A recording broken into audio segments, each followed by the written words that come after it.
Hello and welcome. This is Maria Marcano, the Burnout Repair Coach. In this special segment, we share a lot of tips, information, and practices to make sure that we can support you preventing or maybe reversing career burnout. The idea behind this segment is that you feel empowered and you're able to do things to regain your energy, your mental focus, and continue in your professional journey without breaking your body or your relationships in the process. Now, in our previous segment, I talked a little bit about meditation. And I mentioned something that I use even more than meditation, and that is breathworking. If you've seen some of my other segments, you heard me talk about breathwork plenty of times. It's something that I am very passionate about and something that is becoming more and more mainstream thanks to many great teachers. And in my journey of coming out of burnout, I was very lucky to actually encounter one of these master teachers. And my main teacher, his name is Max Strom, the writer of Life Worth Breathing and There's No App for Happiness. And he has a multi-million view TED Talk as well on this breathing, the importance of breath work and breathing. And when I found him, I was in my journey to recover from burnout. I knew that yoga was helping me a lot. And I attended this seminar because my main yoga teacher used breath work as part of the practices, which actually is yoga. Yoga is not just movement, but coordinating breath and movement. And some teachers are better than others, staying true to that. And I happened to have a wonderful teacher from the beginning and recommended that I attended this seminar. I had no idea what to expect. I did know that there was a part of yoga that was called pranayam. And pranayam, it's if you translate it, it means managing energy. Energy management is actually what pranayam is, because breath is energy. You stop breathing, you stop living. It's literally your living force. So pranayam within yoga, it's energy management. So I knew a few of these pranayam techniques, but what I knew was very little. It was way before I was a yoga teacher. And when I attended this seminar, I was blown away. Absolutely blown away what something as simple as my breath could do when you did it consciously, when you did it with a good teacher, guided, and when you did it for long enough period of times to actually experience a change. When I say it blew my mind, it's truly the most powerful breakthrough that I have ever had, and it continues to be one of the most powerful breakthroughs that I give to my clients. And when I mean a breakthrough, it's a complete shift. A shift, an emotional shift, a mental shift, a physical shift, an energetic shift, meaning how much energy you have available, whether you were tired or tense at the beginning, everything changes. Breathwork truly provides immediate breakthroughs to the individual that gets good education. So I wanted to provide some of this education in hopes that you actually explore breathwork is a very important tool in your repertoire coming out of burnout and avoiding burnout. So when I experienced what I experienced, a good decade ago, I knew that this was going to be part of my journey. And so when I continued to study, I decided to study with Max Strom.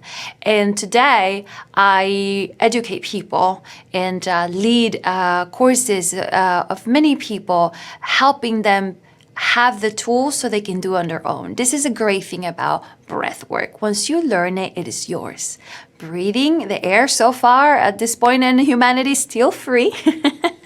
So you can breathe for free. You can do it anywhere you like. It doesn't require equipment. So it's very accessible. You can do it at any age. So it doesn't really have to do with your, whether you're younger or older. Anyone can become a proficient breath practitioner.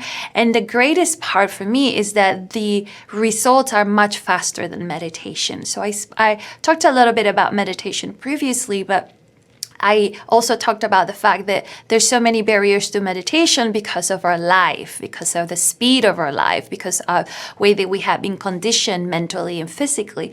But breath work delivers with a lot more ease and a lot faster than meditation. So I actually start teaching breath work and then meditation. So I've said breath work many times, and you're probably still unclear what that means. So like I said, within the yogic world, it's known as energy management. But think about it as a practice where you consciously manage the patterns of your breathing in order to create a specific result. See, not all breathing patterns give you the same results, and not all breathing patterns will act, at the same time. Let me give you a couple of natural and normal examples so you can understand what I mean by breathing patterns. When you are upset, let's say that you're watching me, you cannot hear me or hear people talking to me, but someone said something to me, and from far away, all you hear me is do this. You know immediately by my breathing pattern that I did not get good news. This is universal for something not really good happening. Now, if you watch me and then someone comes and says something to me, you cannot see the person's face or hear what they're saying, and I go, by my breathing pattern and my body language, you know that I probably was surprised, pleasantly surprised, right? Especially because of my broad chest and my shoulders dropping and my face becoming more clear and soft. So it's a good one. Well, there's another way of inspiration that is not that good. It's like, that's fear, right? Like when you're startled and someone scares you, then you grasp for air very quickly. It's very different, then. So all of these patterns happen in our life. It's not like we don't know what they are. It's not that it's new. It's not that they're foreign. It's that we're unaware. The same thing, let me give you 2 more examples. Laughing, right? Ha, ha, ha, ha, ha, ha, ha. It's a breathing pattern. It is a breathing pattern. The way that you move your belly and your diaphragm when you're laughing out loud, it's a breathing pattern. When you cry, when we really cry and you're sobbing and your chest starts to convulse, that is a breathing pattern, right? It's a restriction on the breath. So all the time you had to grasp for air because your chest and your lungs are going into some type of, it starts shaking with you. So we as human beings have a technology that connects how we think and how we feel with how we breathe. This is breath work. Breath work takes that reality, that concept that our breath connects to our thinking and our feelings, and uses the breath as an initiator of feelings and thoughts, as opposed to the examples that I gave you, which is a thought or a feeling made us change our breathing, right? Bad news made me go, good news made me go, like sad news made me cry and then start sobbing. A good joke made me laugh. So it came from the outside, and then my thinking is the thing that kept the ball rolling, and the breath got initiated. But what breath work does is that breath initiates your state of being. When you learn how to manage your breath, you literally control how you feel and how you think, because they're not disconnected. So breath work is a mastery of oneself, of the inner technology, with the one thing that you can control with more ease, which is the breath, because it's a lot harder to try to control one's emotions and one's thinking. That is, once again, what I said, that sometimes meditation has a lot more resistances in order for you to get successful, be successful at it. So let's all together have a little bit of an idea of how a breath work pattern can change yourself. So I already told you some of the day-to-day things, but these are some unconscious things that people do, and why having a professional that instructs you and supports you in learning how to breathe is important. Most of the time, when I ask an individual to take a deep breath, this is what they do. Breathe deeply.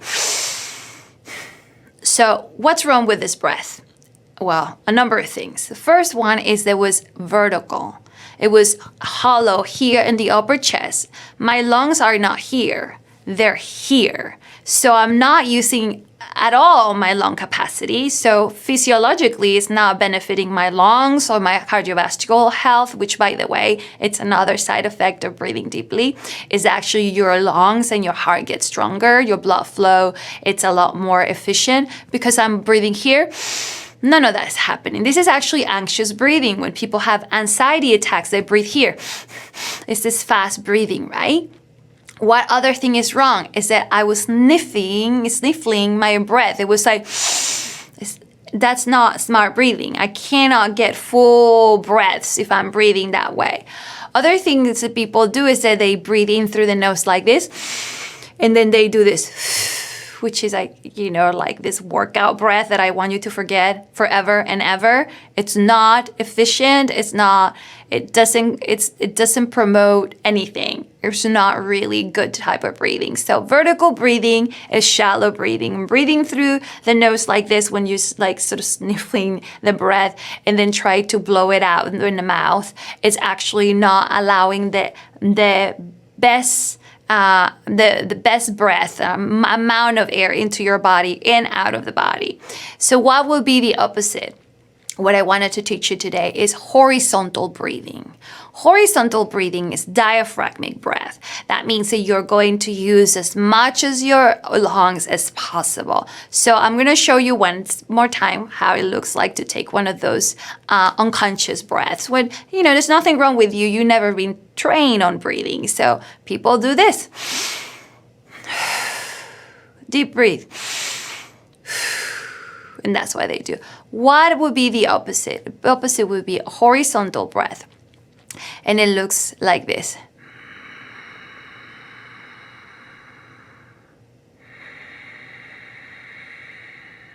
You may or may have not seen my ribs move. I'm going to place my hands on my ribs and I'm going to invite you to do the same. See how my palms are turned out. You want to find your lower side ribs and then see how they move. And you think about the goal, then you can actually direct the breath to do what you want it to do. This is when we're mastering. This is breath work. So you're going to breathe deeply. And we're going to breathe with the mouth open to support you so you don't do the whole sniffling thing. And you're going to narrow the back of your throat as if it was a wind tunnel. So we're going to do an exhale together. And it is almost like fogging a mirror. So fog a mirror in your mind. See if you can do that on the inhale. Exhale. Wind tunnel on the throat, inhale. Hands in position. Exhale, stay tall.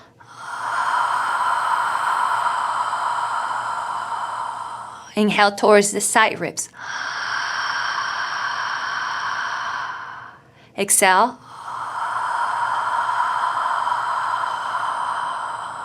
Inhale horizontally. Shoulders down, long exhale.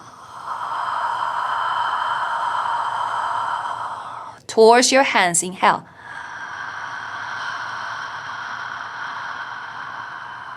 Mouth open, exhale. Like your ribs are an accordion, inhale. And exhale. Breathe deep, but not so deep that the shoulders come up.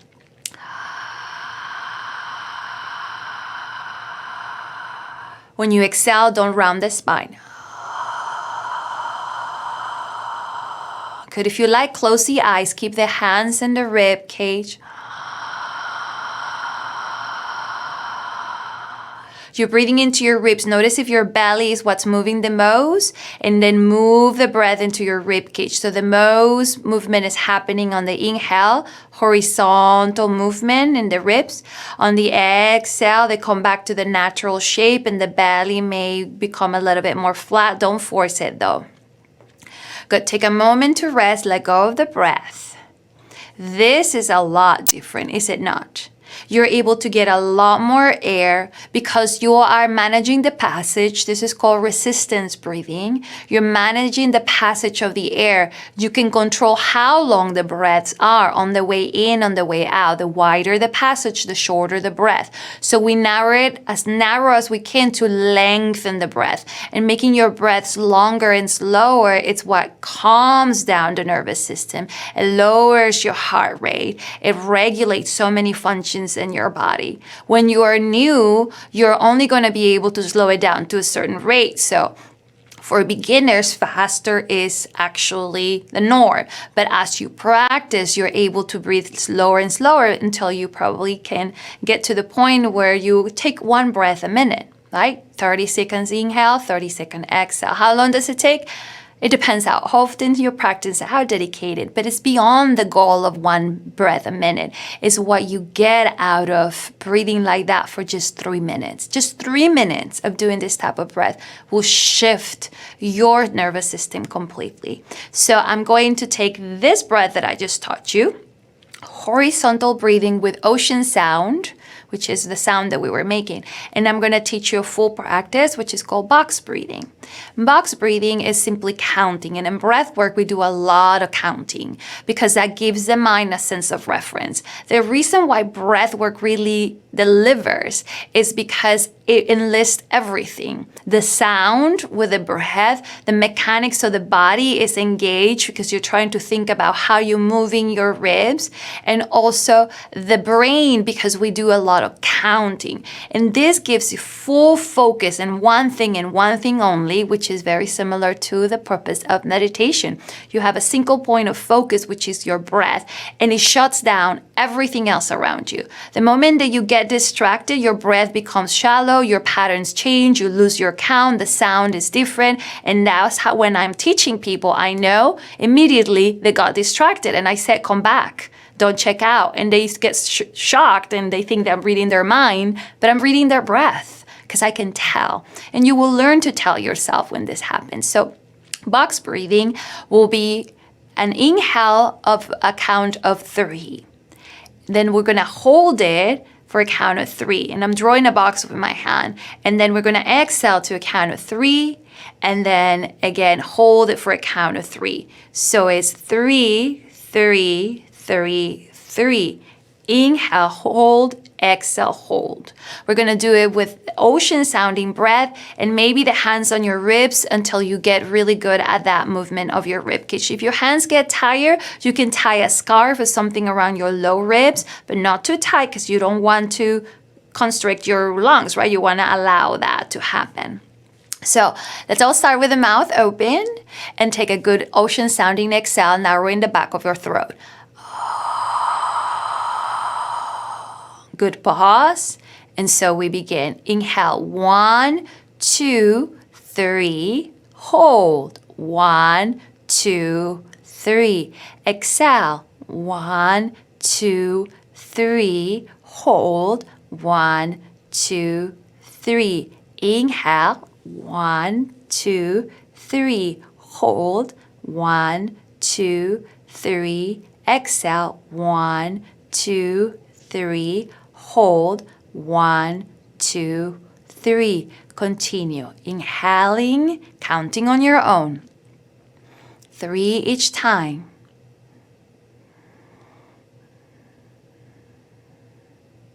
Ocean sound.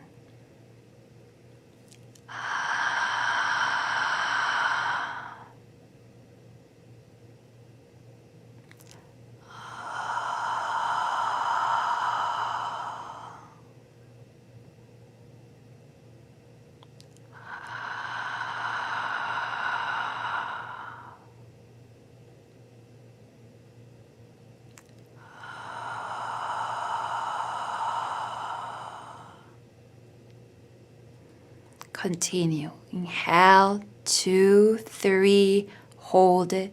1, 2, 3. Exhaling. 1, 2, 3. Holding. 1, 2, 3. In slow. 1, 2, 3. Hold it. 1, 2, 3. And out. 1, 2, 3. Hold. 1, 2, 3. To the side ribs. 1, 2, 3. Hold. 2, 3. Out. 1, 2, 3. Hold. Last one. 2, 3. Deep breath in. Full breath out. Maybe close your eyes for a moment and check in how you feel. Notice how you feel physically, mentally.